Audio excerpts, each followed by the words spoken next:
Hello everyone, my name is Kalvan and in this video I'm going to explain about forensic linguistics and also explain about some cases related to it. Moving on, look at the statement, language can solve and prevent crimes. Do you agree with the statement above? Well, in my opinion, I of course agree with it, and it is basically the forensic linguistics that we are going to see later in this video, and this statement basically explains all about it. Definition: what is forensic linguistics and what is the relation between language and law? Forensic linguistics is a branch of applied linguistics, and it is also called legal linguistics or language and the law. Forensic linguistics is the application of linguistic knowledge to legal matters. In other words, it covers all areas where language and law intersect. There are four areas of forensic linguistics. The first is forensic discourse analysis. The second is sociolinguistic profiling. The third, authorship analysis, and the fourth, forensic phonetics. Okay, so there is a linguistic fingerprint in analyzing using forensic linguistics. The first one is disguise as a source of variation. What does this mean? It means that kalau kita di sini bisa dibilang ini tulisan yang ditujukan kepada orang lain supaya tahu identitas sebenarnya yang ingin ditunjukkan penulis bahwa dia berbeda dengan apa yang dilihat oleh orang lain. Jadi ini bisa dibilang seperti apa yang terlihat di luar tidak seperti yang terlihat di dalam. Okay, and moving on, there's sociometric parameters. What does this mean? It means that the language that the pelaku bahasa yang digunakan pelaku sehari-hari yang bisa dilihat dalam konteks sosial masyarakat, usia, jenis kelamin, pendidikan, dan kelas sosial. Jadi bisa dibilang ini bahasa yang menentukan apakah dia ini orang yang berpendidikan atau tidak. Dari bahasanya kita juga bisa melihat dia orang yang berumur berapa tahun dan lainnya. Dan ini contoh kasus yang saya ambil, yaitu kasus pembunuhan bocah atau anak balita pada tanggal 6 Maret 2020 yang dilakukan oleh remaja, yaitu siswi SMP yang dikenal juga sebagai ABG, yaitu remaja, dan dia mendapat sebutan ABG Slenderman. Nah, berikut 5 fakta yang dapat dirangkum dalam kasus tersebut. Pelaku menyerahkan diri ke polisi. Pelaku dengan inisial NF menyerahkan dirinya ke Polsek Taman Sari, Jakarta Barat, Jumat 6 Maret 2020, dan sempat dikira jadi korban penculikan. Tersangka atau pelaku bermain dengan anak korban.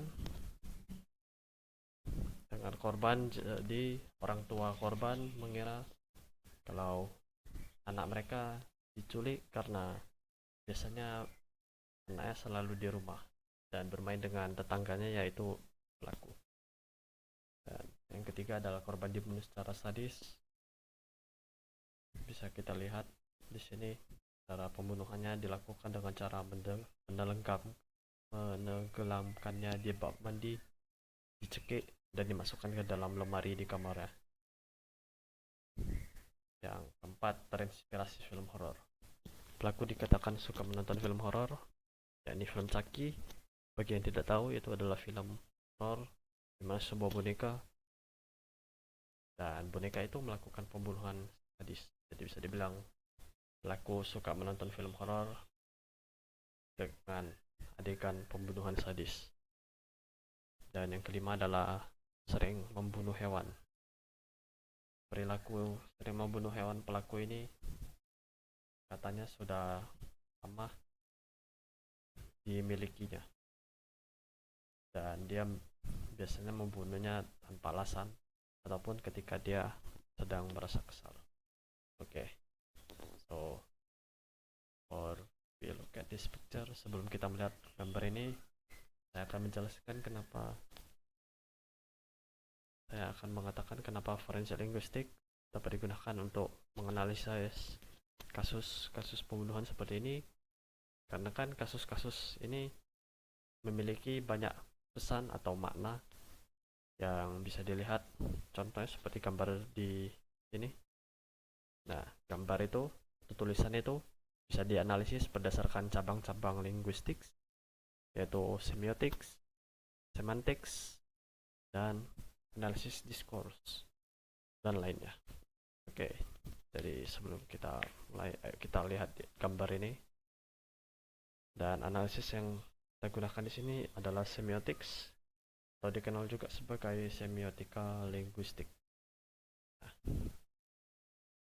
itu semiotika itu sendiri adalah ilmu yang mempelajari tanda bahasa seperti icon, indeks, dan simbol. Dalam kasus-kasus seperti ini biasanya banyak ditemukan simbol-simbol seperti itu. Oke, mari kita lihat gambarnya dan penjelasannya. Yang pertama adalah perempuan dengan rambut diikat ke atas, atau bisa dibilang ikat poni, dan dia menghadap ke samping, matanya berwarna hitam pekat sambil menangis, mulut tertutup, dan tidak ada terlihat raut wajah tersenyum ataupun tangisan. Jadi seperti dia sedang menangis tapi hanya diam di situ tanpa mengeluarkan suara. Yang kedua adalah coretan tidak jelas tanpa pola. Perilaku ini biasanya sering dilakukan oleh orang-orang yang imajinasinya cukup, ya itulah. Dan yang ketiga adalah wajah perempuan kedua yang tersenyum seperti menunjukkan wajah tidak peduli. Nah, ini sama seperti yang saya jelaskan tadi, apa yang terlihat di luar tidak terlihat di dalam. Bisa jadi ketika sang pelaku sedang menangis, tetapi di dalamnya dia menunjukkan sikap tidak peduli terhadap tindakan yang diterimanya. Dan yang keempat ada wajah pria menunjukkan wajah tidak suka dan tidak peduli juga.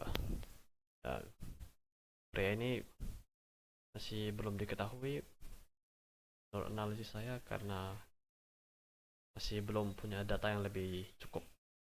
Karena kan pria di sini bisa saja menjadi ayahnya atau pacarnya ataupun gurunya. Ya. Dan gambar di sini adalah suatu contoh curahan hati dari pelaku tersebut, aktivitas pelaku tersebut. Ya, artinya ini bisa didasarkan dari apa yang dialami pelaku dalam kehidupan sehari-harinya. Lanjut. Nah, di sini bisa kita lihat satu gambar lagi. Dan gambar ini ada seorang anak kecil yang pastinya anak itu adalah sang pelaku, dan ada tulisan di situ. Kita akan lihat tulisan yang ini. I love him but he's not noticed me. Okay, I will hit him. Go away you. Nah, di sini bahasanya agak kasar, yaitu fucking bitch. So ya, dari sini bisa kita analisis bahwa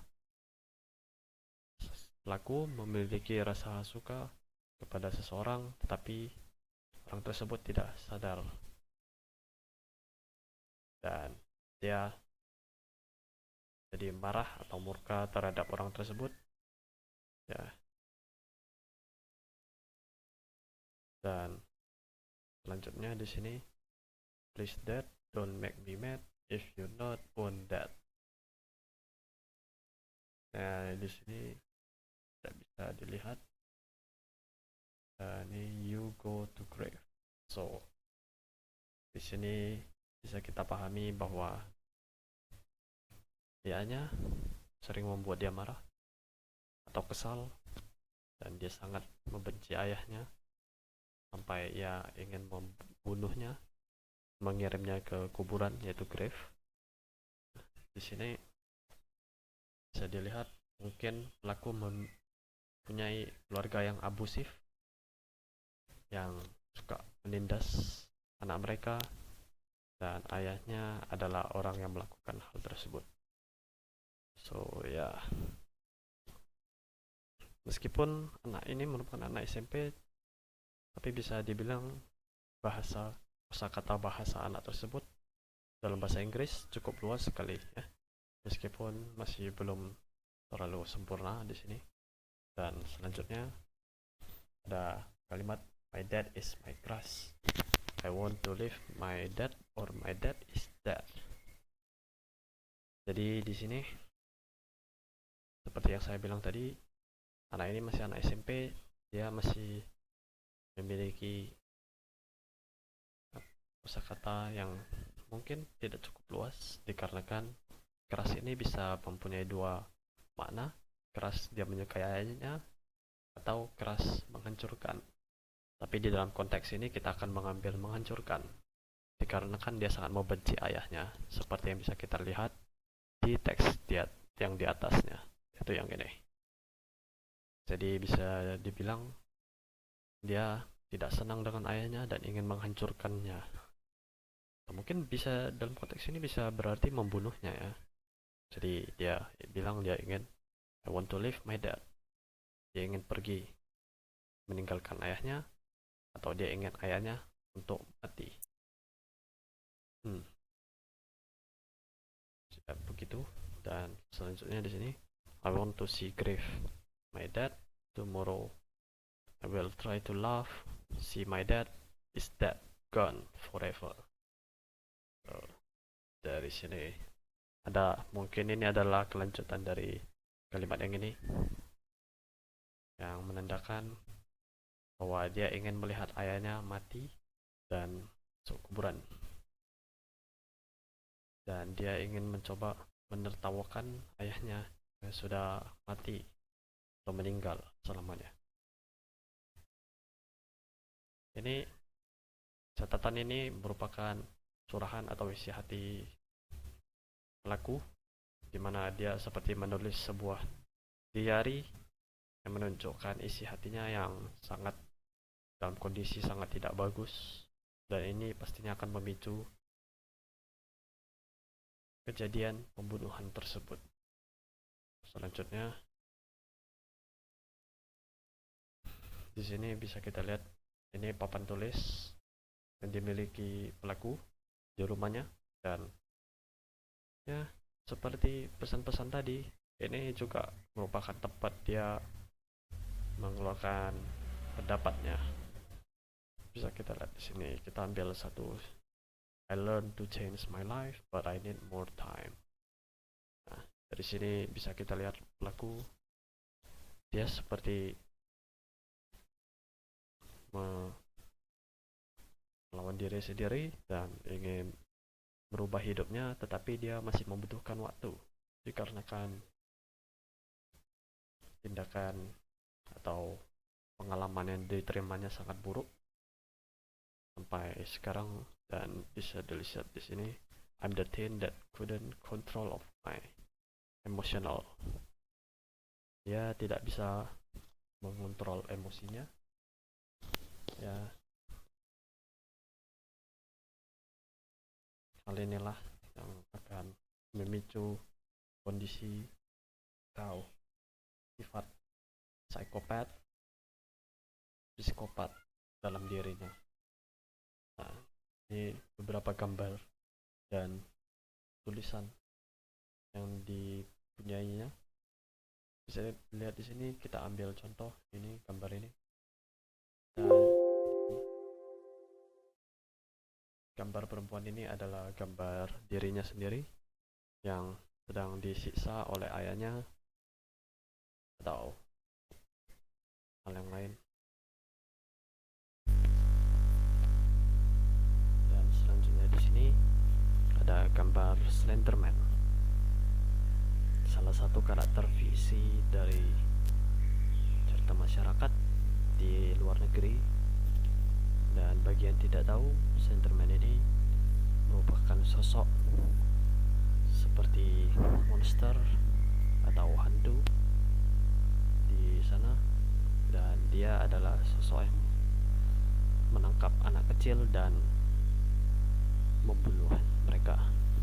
Sosok karakter Slenderman ini cukup populer baik di dalam maupun di luar negeri, bahkan sampai ada adaptasi film dan game dari karakter tersebut. Dan dari sini bisa kita lihat perilaku pelaku ya yang mengidolakan sosok Slenderman ini, sehingga bisa kita pahami bahwa dia juga sudah ingin mengikuti cara atau tindakan Slenderman ini untuk membunuh. Selanjutnya ya, gambar Slenderman tadi, dan ada kalimat di sini, memo yang dibuatnya mau sisa baby, yaitu korban dari kejadian kasus ini. Dan ya, di sini agak tidak nampak ya, tetapi di sini tulisannya adalah dengan senang hati dan gak tega atau gak mau. Dan di sini jelaskan mengapa. Mungkin ini adalah memo yang dibuat pelaku sebelum dia melakukan pembunuhan terhadap bocah atau balita yang dikenal sebagai korban di dalam kasus ini. Dan ya, cara penggunaan bahasa ini bisa dilihat adalah bahasa yang digunakan orang yang memiliki kelainan mental atau bisa disebut juga dengan psikopat. Oke, dan ini gambar terakhir yang menggambarkan sosok wanita. Ini saya tadi crop dari gambar sebelumnya yang diikat, dan bisa dilihat kalimat keep calm and give me torture, daddy bondage. Jadi ya, kosakata anak ini sudah melampaui anak kecil lainnya, yaitu ada kalimat bondage yang dimana memiliki arti sebagai diikat. Dan dalam kasus ini bisa kita lihat kekerasan ayahnya lagi yang mengikat anaknya dan memberinya siksaan. Bisa jadi ini ikatan ini menggambarkan bahwa dirinya yang dikekang dan tidak diberikan kebebasan, atau bisa saja ini merupakan kasus perlakuan abusif rumah tangga yang dialaminya. Jadi bisa kita lihat dari semua peristiwa tersebut, kita dapat menyimpulkan bahwa pelaku merupakan korban dari perlakuan abusif dan mempunyai trauma, sehingga dia